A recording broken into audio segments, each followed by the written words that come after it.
మొత్తానికైతే ఇచ్చిన మాట నిలబెట్టుకున్నాడు ఏపీ సీఎం బాబు సారు. పింఛన్లు 4000కు పెంచి ఏప్రిల్ కెంచి కలిపి 7000 సొప్పునిత్తా అని చెప్పినట్టు 1వ తారీఖు ఇట్లా రాగానే అట్లిచ్చిండు. గది కూడా అకౌంట్లలో వేసుడో పోస్ట్ ఆఫీస్లో పోంటి తిప్పించుకుండో కాదు, వాళ్ళింటికి పోయే ఇచ్చిండు. ముఖ్యమంత్రి బాబు సార్ కెంచి మొదలు పెడితే చిన్న సీఎం పవన్ సార్తో పాటు ఎమ్మెల్యేలు, సచివాలయ ఉద్యోగులు ఇట్లా అందరూ పింఛన్లు పంచే పని మీదనే ఉన్నారు ఇవాళ. మంగళగిరి నియోజకవర్గంలో ఉన్న పెనుమాక ఊళ్ళేకోయి పింఛన్లిచ్చిండు సీఎం బాబు సారు. ఇక ఏదో రాజకీయం కోసం పింఛన్ ఇచ్చినమా అనంటే ఇచ్చినట్టు కాకుండా లబ్ధిదారులు ఇంట్లో కూసుండి షాయి దాగి జరంతసేపు వాళ్ళతోటి ముచ్చట పెట్టిండు. పేదోళ్ళ లెక్క ఉట్టి పేదోళ్ళ లెక్కనే విడవద్దు అని మంచి మాటలు కూడా చెప్పిండు. పేదవాళ్లు పేదరికంలోనే పుట్టి తరతరాలుగా మళ్ళా పేదరికం చనిపోవడం కంటే మీకు కూడా డబ్బులు సంపాదించే మార్గం ఎందుకు చూపారు?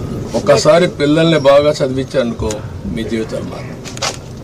ఇక అటెన్కాల పెట్టిన సభల మైకు వట్టి మాట్లాడిండు బాబు సారు. ఒక్కటే రోజుల రాష్ట్రం అంత ఇయ్యాలని అనుకున్నాం, ఇచ్చేసినాం అని మస్తు గొప్పగా చెప్పుకున్నాడు సీఎం బాబు సారు. ఈరోజు గ్రామ సచివాలయం ఉంది, 1,20,000 మంది ఉన్నారు.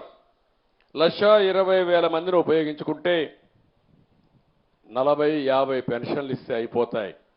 ఈరోజు అందుకనే ఆ పట్టుదలతోనే గ్రామ సచివాలయ సిబ్బందితో ఒకే రోజు రాష్ట్రంలో అందరికీ పెన్షన్ ఇచ్చే కార్యక్రమానికి శ్రీకారం చుట్టాం. ఎందుకు జరగదో చూపించాలని. గదే సభకచ్చిన గీ బుడ్డోడ్తోటి మస్తుగా జోక్ చేసిండు సీఎం బాబు సారు. ఏం మాట్లాడుతావు? ఏం చదువుతున్నావు?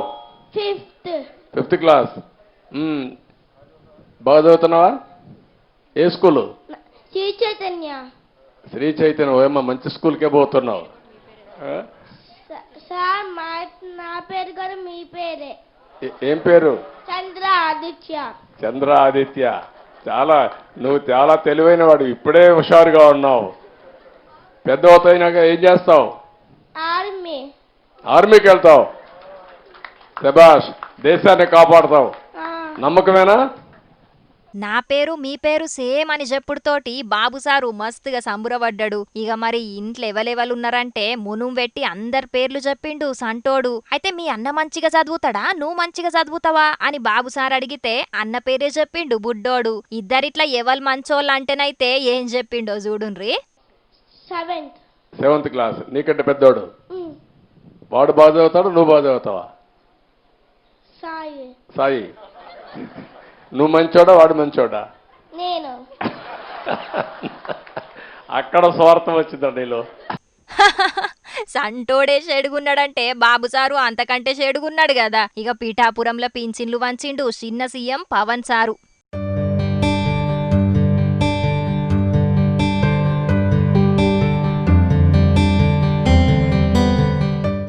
లెక్కలన్నీ తీస్తుంటే అప్పులే కుప్పలు కుప్పలుగా గానత్తున్నాయని జీతం వద్దనుకున్నాడట పవన్ సారు.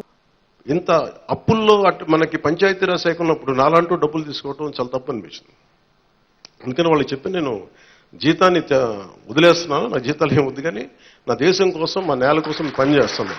ఇక రాష్ట్రంలో ఉన్న ఎమ్మెల్యేలు, సచివాలయ ఉద్యోగులు కూడా పింఛన్లు వంచిర్రు లబ్ధిదారులకు. ఇక మంత్రి నిమ్మల రామానాయుడు సార్ అయితే కాళ్ళు గడిగి మరీ పింఛన్లు వంచిండు పశ్చిమ గోదావరి జిల్లా పాలకొల్లుల.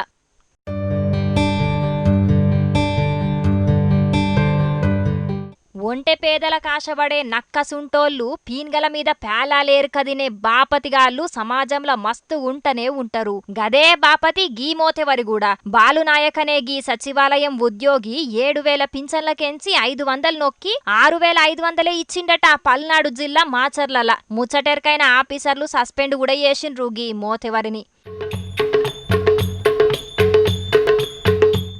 ఫస్ట్ నెల ఫస్ట్ రోజే గిట్ల చేతివాటం చూపెట్టిండంటే ఇంకా ముంగట ఎట్లుంటదో గాని తెలంగాణలోనేమో 2 నెలకెంచి పింఛన్లే ఇయ్యలే, కానీ ఏపీలో 7000 ఇచ్చిర్రు. చూడాలే మరి ప్రతి నెల తప్పకుండా 1వ తారీఖు నాడే 4000 పింఛన్లు ఇస్తాడో బాబు సారు.